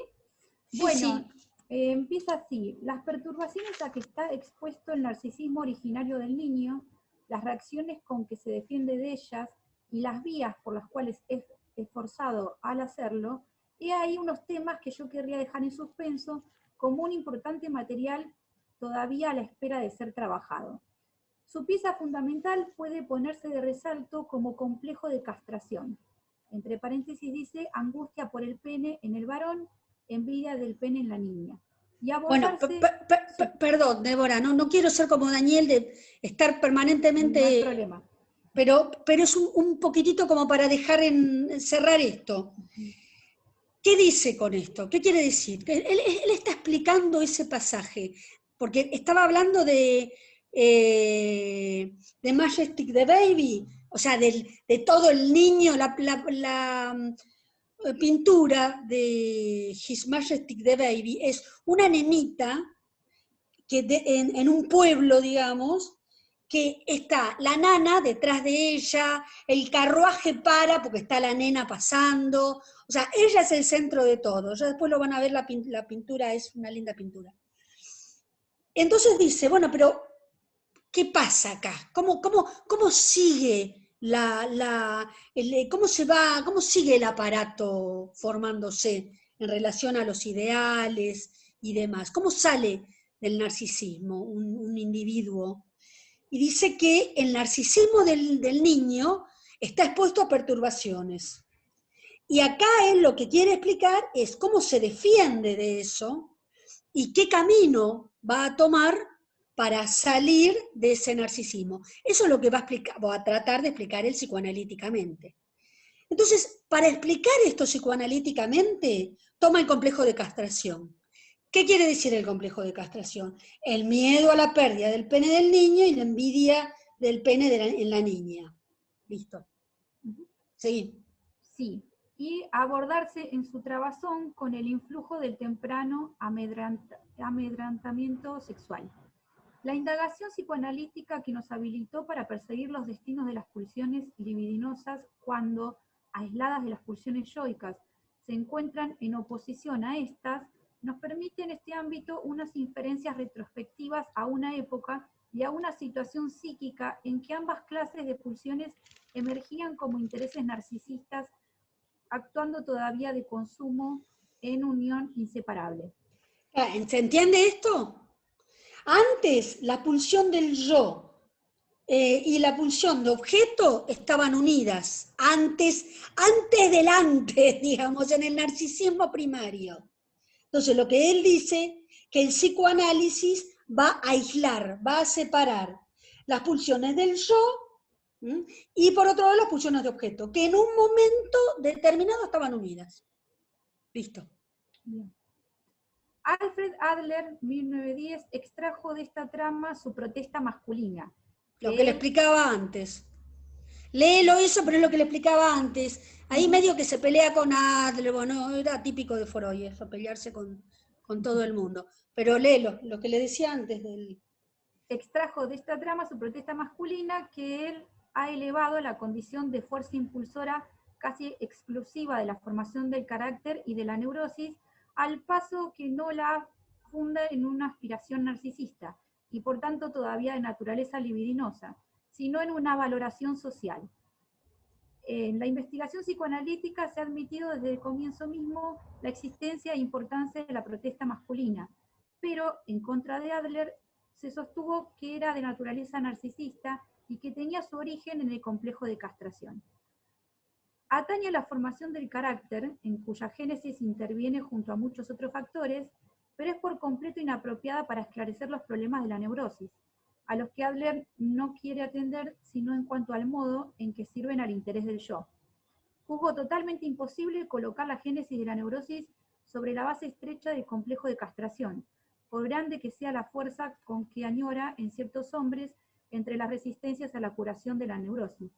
Por último, conozco también casos de neurosis en los cuales la protesta masculina, entre paréntesis, o bien en nuestra doctrina el complejo de castración, no desempeña papel patógeno alguno o ni siquiera aparece. ¿Sigo? Claro, bueno, vuelvo. Ahí no vamos a perder tiempo en esto. Ahí se está peleando con Adler. Lo que va a hacer Freud, él dice, no es verdad que todo sea por el complejo de inferioridad, entonces neurosis. Desde acá vamos a partir del complejo de castración para explicar algo. Pero tiene que ver con el yo ideal, el ideal del yo, la represión. él no lo va a decir todavía acá, pero el super yo, en última instancia. Pero bueno, no alcanza con lo que decía Adler. Adler decía, neurosis es por complejo de inferioridad. Y dice, no, esto no alcanza, y aparte no se ve en la clínica, así como Adler. Pero bueno, como decía Adler, pero no vamos a perder tiempo en esto. Sigamos con Freud. Bien. La observación del adulto normal muestra amortiguado el delirio de grandeza que una vez tuvo y borrado los caracteres psíquicos desde los cuales hemos discernido su narcisismo infantil. ¿Qué se ha hecho de su libido yoica? ¿Debemos suponer que su monto íntegro se insumió en investiduras de objeto? Esta posibilidad contradice manifiestamente toda la trayectoria de nuestras elucidaciones. Ahora bien, también aquí la psicología de la represión nos presta alguna referencia para elaborar una respuesta diversa. ¿Ven? Acá se va empezando a meter en eso que les decía. Dice, cuando uno ve un adulto normal, ahí se ve la megalomanía mitigada de un narcisismo infantil. Él está hablando cuando uno ve un adulto normal. ¿Qué pasó entre medio? Y ahí empieza a hacerse preguntas. En esas preguntas, lo que se termina diciendo es que las tendencias libidinosas, no se olviden la época, ¿no? Este artículo hay que leerlo teniendo en cuenta la época. Las tendencias libidinosas sucumben a una represión cuando entran en conflicto con representaciones éticas y culturales. Si no pasara eso, diría Freud, aparece o deviene una perversión. Pero en principio pareciera que, como les decía antes, producto de la cultura, de las enseñanzas de los padres, no, de las enseñanzas no, de la represión de los padres, de la represión de la cultura, de la represión de los educadores, bueno, entonces ahí aparecen todas las representaciones éticas y culturales, y entonces, bueno, algo tiene que hacer el narcisismo, que es reprimir. Tenemos sabido que emociones pulsionales libidinosas sucumben al destino de la represión patógena cuando entran en conflicto con las representaciones culturales y éticas del individuo. Perdón, ¿por qué dice patógena? ¿Cómo? ¿Por qué dice patógena, represión patógena? Patógena es enferma. Ajá. Lee de nuevo. Tenemos sabido que emociones pulsionales libidinosas sucumben al destino de la represión patógena cuando entran en conflicto con las representaciones culturales y éticas del individuo.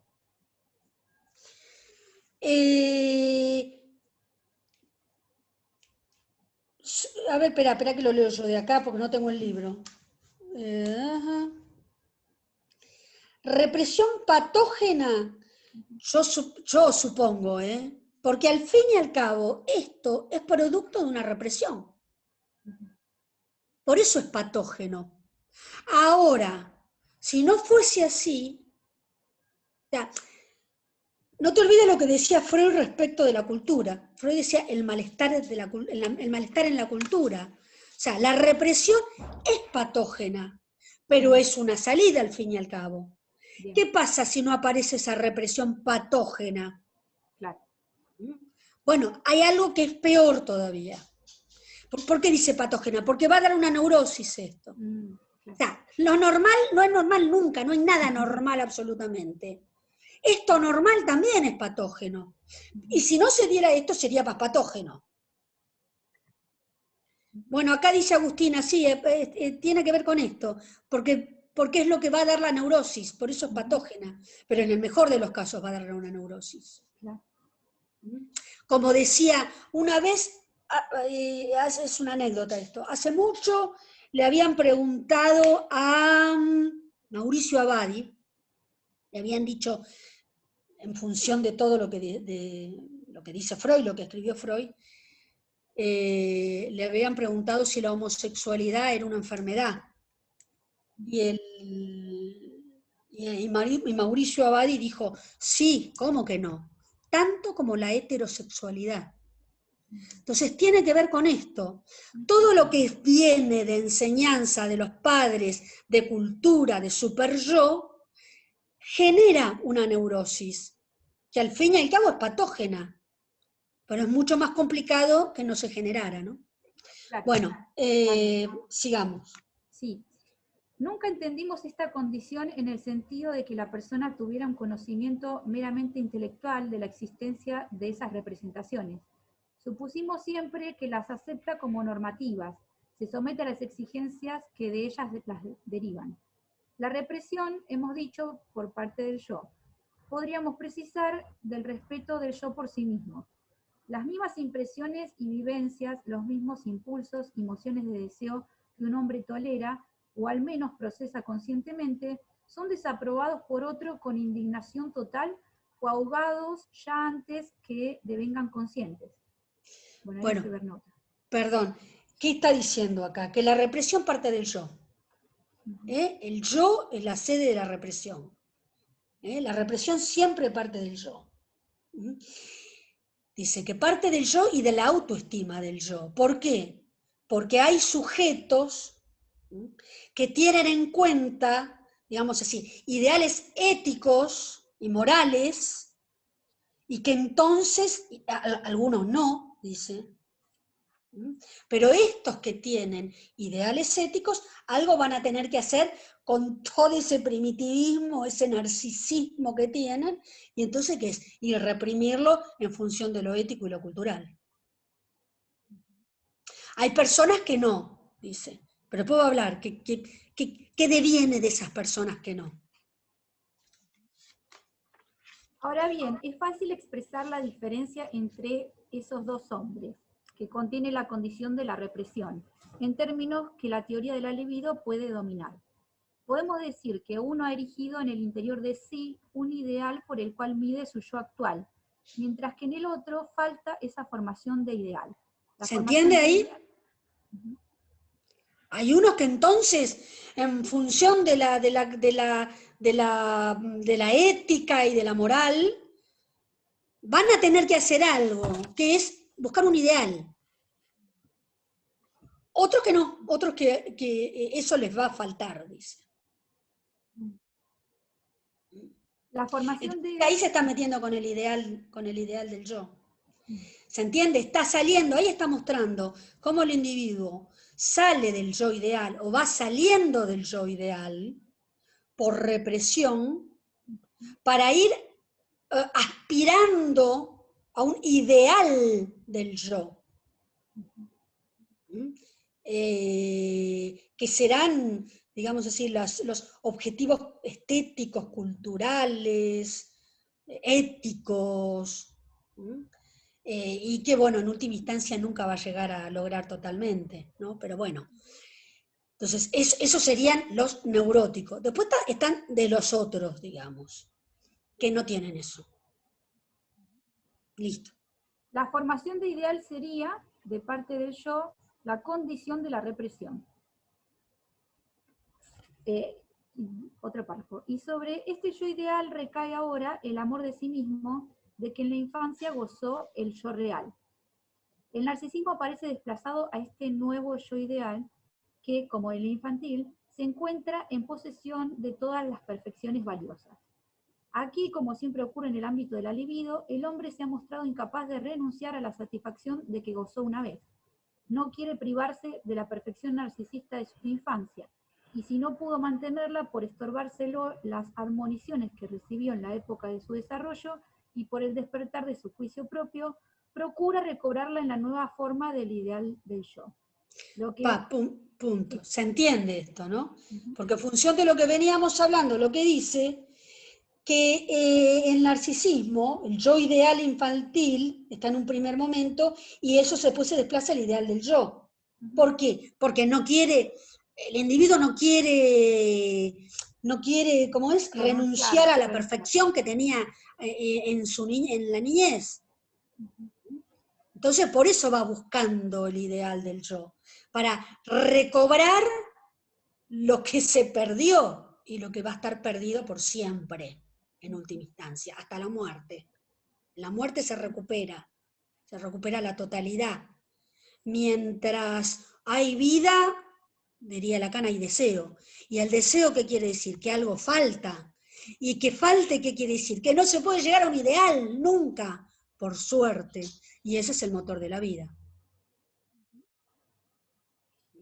Bueno, entonces, quiere llegar a la perfección buscando el ideal.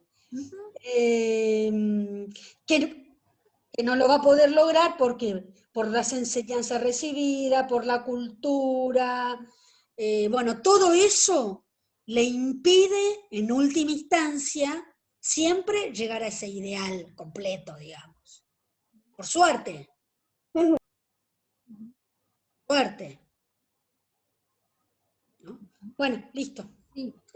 Dice, lo que él proyecta frente a sí como su ideal es el sustituto del narcisismo perdido de su infancia, en la que él fue su propio ideal. ¿Se entiende esto? Esto que estamos viendo, que parece tan fácil, no es fácil, porque es lo que está exponiendo acá, escribiendo acá, diciendo, es el pasaje que hay entre yo ideal e ideal del yo, que en un primer momento están pegados, están juntos, y que después, producto de la censura, de la represión que hay en el yo, se separa. Ya no hay gymnastic the baby, ya no hay todo narcisismo. Ahí empieza, atravesó la cultura. Entonces ya hay un ideal, quiero ser el mejor en esto. Y ese ideal siempre es inalcanzable, y como les decía antes, por suerte, porque es el motor del deseo también, porque es lo que falta. Que en el primer momento, en el narcisismo primario, no falta nada. ¿Tienen alguna pregunta? ¿Se entiende esto? Para después, porque ¿qué pasa cuando... Dale.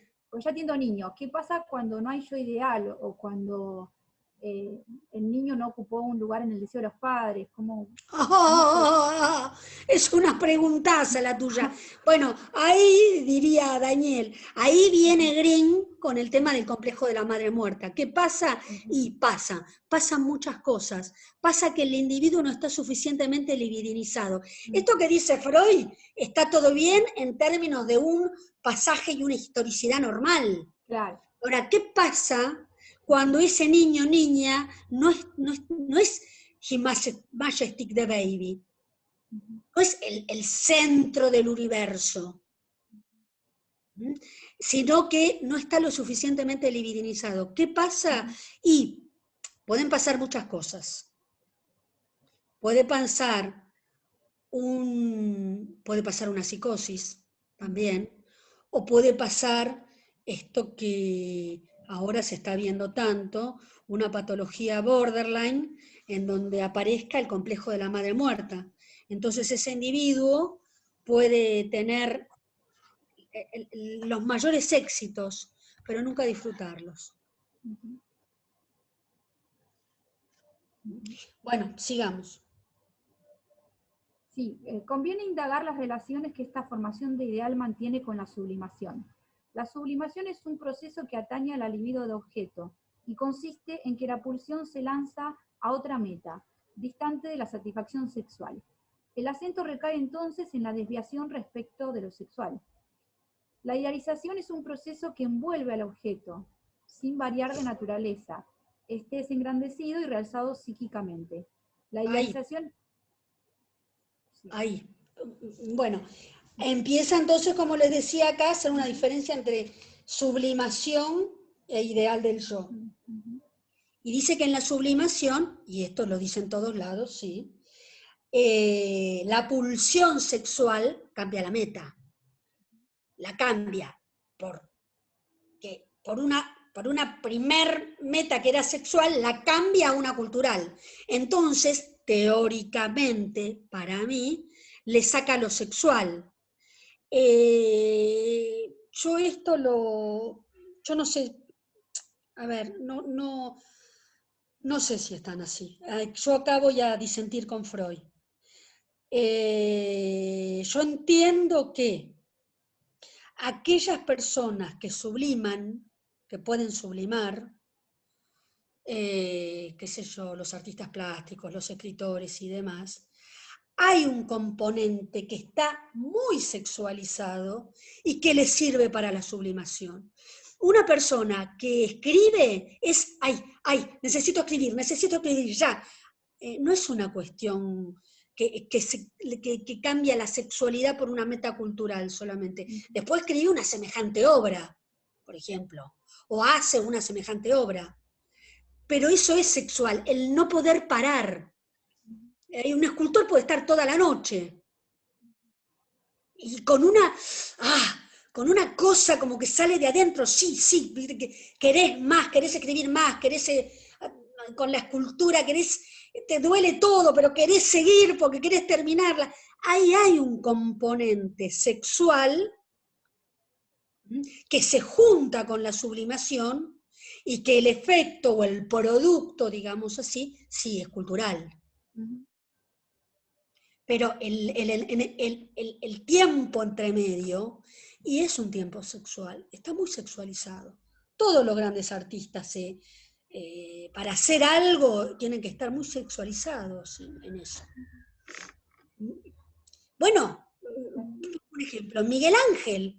Miguel Ángel hizo al Moisés cuando tenía 90 años y quedó con el Moisés más o menos 8 meses, que estaba solito, él y su Moisés, solito, esculpiendo el Moisés, y le hablaba, está solo. Entonces, fíjense, si eso no estaba erotizado, le hablaba al mármol, a la piedra, y después le pega un golpe en el pie y dice, parla, por la perfección de su obra. Si ahí no hay sexualidad, y la verdad que ustedes lo ven al Moisés y decís, wow. Está bien, bueno, eso ya es cultural. Pero bueno, podemos decir también que lo cultural que uno ve y que subjetiviza, cuando uno ve una obra, se puede poner a llorar, por ejemplo, subjetiviza, eso te llena el alma. Bueno, eso también va a ser lo que va a alimentar la censura, que va a fomentar los ideales yoicos. ¿Se entiende? Veo todos los paralelos diciendo... ¿Van entendiendo? Si quieren pregunten, porque ya estamos por terminar. ¿Quieren preguntar y después seguimos para la próxima?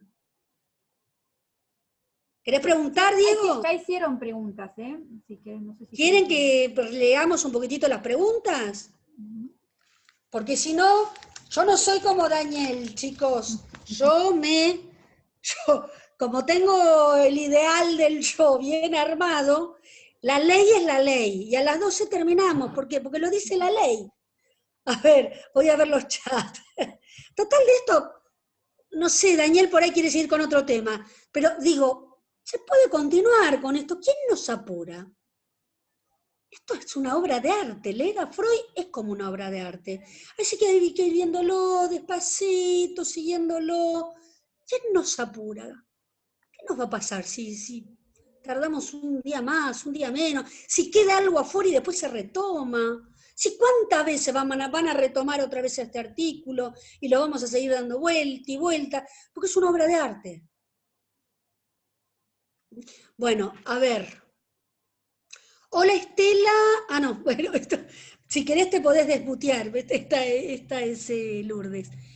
La imagen de His Majestic the Baby, ahora la ponemos al final. Sí, para que la vean porque es linda. Bueno, sí, esto, lo que decía Agustina, esto yo lo leí, sí, es patógena y va a generar neurosis, sí. Siempre algo genera. Y sí, y la neurosis, y al fin y al cabo todos somos, en el mejor de los casos, neuróticos. ¿Qué sucede cuando ese niño es el rey de esa madre? Carolina, a ver si te puedo contestar. En principio, el niño tiene que ser el rey de la madre. Uno ve un bebé con su hijo y la verdad que es lo único que existe para esa madre, y vos lo ves en la mirada del hijito, del bebé con la madre. No hay otra cosa para la madre más que como esa pintura, ¿no? His Majestic the Baby es el único, es lo único que existe, no hay marido, no hay nada más que ese enamoramiento absoluto entre la madre y su hijo. Sí, tiene que ser el rey. Hasta que, 3 puntos. Pero en los primeros tiempos, además, es necesario que estén arrobados, como diría Bion, arrobados, ¿no? Enamorados, hasta que, cosa que también es necesaria, porque si no después pasa, bueno, esto que dice Freud, se queda y no puede hacer la represión, hasta que llega el padre y dice, bueno, basta. Basta. Me acuerdo cuando nació mi hijo mayor, que ya va a cumplir 31 años, llegó un momento que tuvimos que hacer con Daniel terapia de pareja, porque Daniel me dijo, o él o yo. Y bueno. Claro, ahí va mi pregunta, ¿no? ¿Qué pasa en ese momento? Como, bueno, cuando ese niño sigue ocupando ese lugar, ¿qué pasa con ese niño, ¿no? Que no lo logran sacar de ese lugar. Bueno, esa es la cuestión. Claro. En el primer momento es fundamental que ese niño sea rey. Si pasa el tiempo y la madre no lo puede correr de ese lugar, bueno, ¿qué pasa con el niño? Y lo que dice Freud, ¿qué pasa cuando no hay represión? ¿Entendés? Claro. La represión, la ley, la pone el padre. ¿Qué pasa? Y pobre niño. Pasa que no puede hacer un ideal del yo. No puede armar un ideal del yo afuera. Porque, acordate lo que leíamos antes del complejo de castración, porque no hay castración. Claro. Él es el pene de la madre. Bueno, ¿qué más? A ver, Agustina, tal vez la energía para realizar esas obras es sexual. Agustina, no sé de qué, a ver, decime bien de qué me estás hablando. No sé dónde está Agustina. ¿De qué? No, hablaba, cuando hablabas de la sublimación, que tiene un componente sexual y que hay erotismo en la realización de esas obras. Sí, sí, absolutamente. Sí, la energía es sexual, pero está al servicio de una meta cultural. Claro, exactamente. Pero es sexual, absolutamente sexual. Ok. No podés parar cuando hay algo que un escritor, bueno, a mí con el tema de la escultura, pero es lo mismo, pintura, escultura, escritura, te agarran, no podés parar. Y te empieza a agarrar como una comezón de, ay, quiero seguir, y tengo que cortar porque tengo el consultorio, ponele. Pero en función de una meta cultural. En ese sentido se cambia la meta. ¿No? Pero sí, la energía, para mí, esto no lo digo, pero para mí, sí, es sexual, sin duda que es sexual. Bueno, Diana, a ver, espera. Esto tiene que ver que en el geronte uno ve exagerado el narcisismo. No, Diana, en el geronte uno ve exagerado el narcisismo porque hay, como decía Daniel, retracción. Porque el geronte, no sé dónde está Diana, pero el geronte... Diana, ¿me escuchás? Diana. Bueno. Diana, ahí estoy. Ahí está. No, Diana, lo que pasa es que en el geronte, como va, perdón, hay un invitado indeseable. Apareció alguien que no esperábamos en el grupo. ¿Vos no tenías que estar en otro Zoom? Bueno, mutealo, por favor, Lourdes, mutealo. Que este momento es mío. Bueno, no, te digo, no, en el caso del geronte no. Porque lo que pasa en el geronte, que como se van perdiendo potencialidades, hay retracción, lo que decía Daniel, retracción libidinal. Entonces, hay retracción y hay una regresión. Y entonces por eso se ven cuestiones vinculadas al narcisismo, por lo regresivo. Ok, ya que te tengo acá, te pregunto, o sea, vos me decís una regresión, esto quiere decir, pero es una regresión asexuada. No necesariamente, ¿eh? No, al contrario, al haber regresión, la sexualidad también es una sexualidad regresiva, con lo cual vos fíjate que hay muchos viejitos, el típico viejito libidinoso, porque la represión, como ya está viejito, está regresivo, la represión está más frontalizada, digamos, la represión también disminuye. Claro, claro. Bueno, hablando de obras de arte, ¿a vos qué te gusta? Perdón, disiento igual, aumenta, pero no importa. Bueno, está bien, pero no confundamos. Justo Daverio, hablando de obras de arte, ¿a vos qué te gusta el arte? Hay una serie de Leonardo da Vinci ahora, ¿dónde justo? Mandá, vos sos de mi grupo, mandámelo, porque sí, me gusta. Bueno, Freud habló de Leonardo da Vinci. Freud describió, hizo la biografía de Leonardo, y bueno, y de la vida de Leonardo, porque Leonardo fue Leonardo, ¿no? Que está muy bueno eso, está bueno, hay un artículo que Freud escribió de Leonardo, está bueno. Pero mandame justo por el grupo. Mónica, yo entendí que las pulsiones sexuales cambian de meta, por ejemplo, la sublimación, pero cambia de meta, no implica que dejan de tener su componente de libido sexual. La cultura...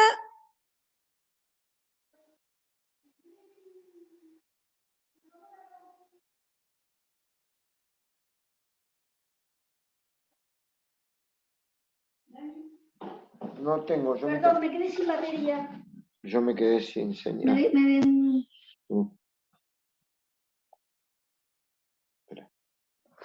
Espera, voy a... Decía el grupo...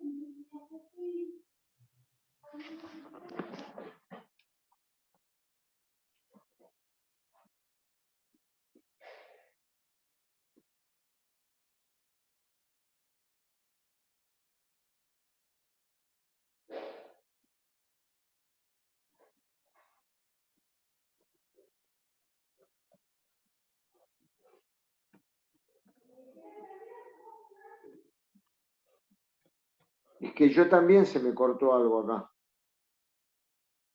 Dani, se te escucha. Ah, bueno. Aprende la cámara. Sí, prende la cámara. Que sigo, ya le paso mi teléfono. Espera un poquito. A ver ahí ahora. Está. Sí, ahí está. Ahí estoy. Le paso a Estela el teléfono. Ah. Bueno, perdón, me quedé sin batería. ¿Quién me puede leer la pregunta? Yo la leo.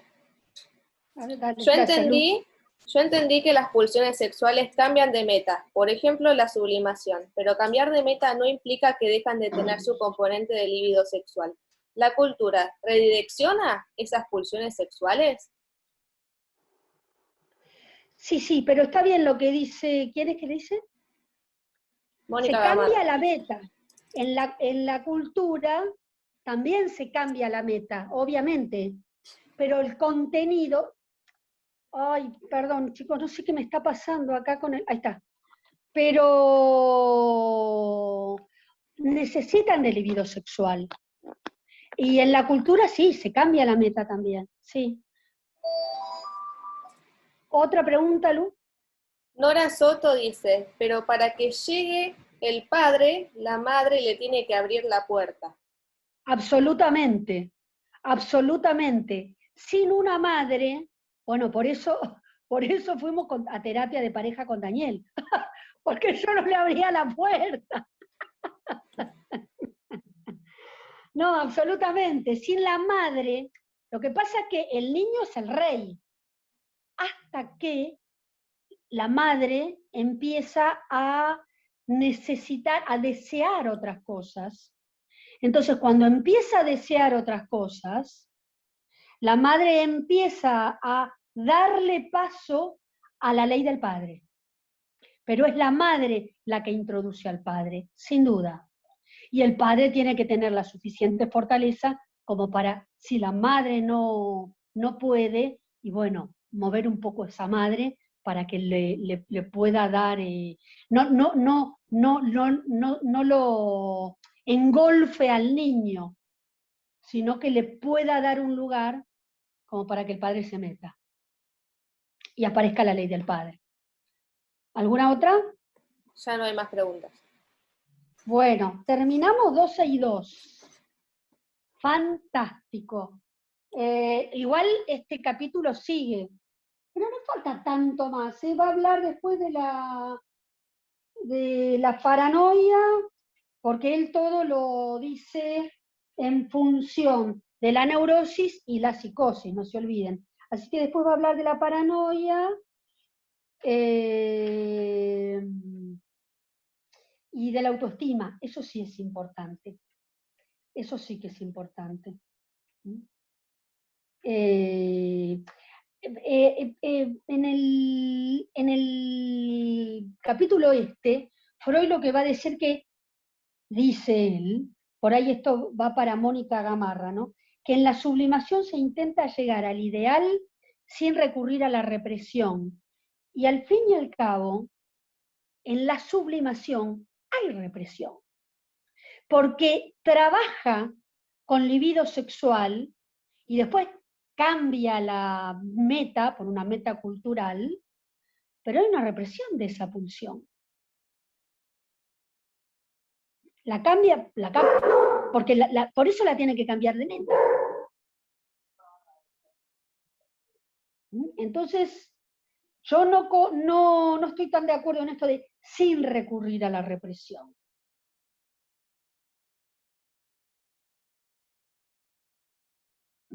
Porque es una de las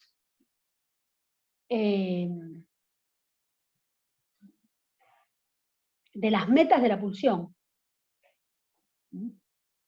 Así que yo en esto me gustaría seguir dándole vueltas, pero a mí me parece que hay represión ahí.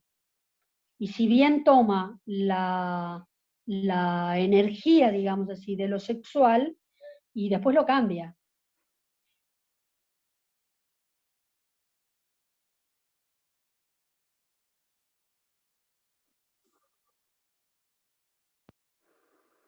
Luz. Sí. ¿Listo? Hay otra pregunta. Agustina Álvarez Granata, ¿qué leemos para la próxima? ¿Qué leemos para la próxima? No sé. Ahora después Daniel que lo mande por escrito. Igual falta un poquito de esto, ¿eh? Y otra pregunta no sé más. ¿No es la represión lo que produce el cambio de meta? Por eso es la represión lo que produce el cambio de meta. Por eso cuando Freud dice acá que sin pasar por la represión, eso no es así. Porque en destinos de la pulsión, por represión se cambia de meta.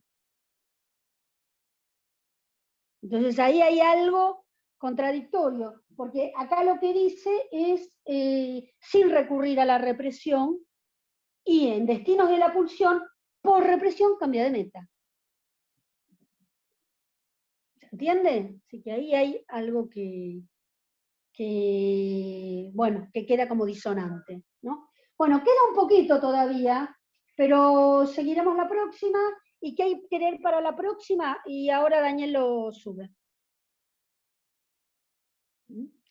Creo que hay que darle todavía un toquecito más de vuelta al tema del ideal del yo, pero no falta tanto tampoco. Bueno, chicos, yo no los estoy viendo, pero nos vemos entonces en 15. ¿En 15 o la semana que viene? En 15 días, ¿no? Dijo Daniel. En 15 días. Bueno, en 15 nos vemos. Bueno, chau, chau. Chau, chau a todos. Nos vemos, chau, chau.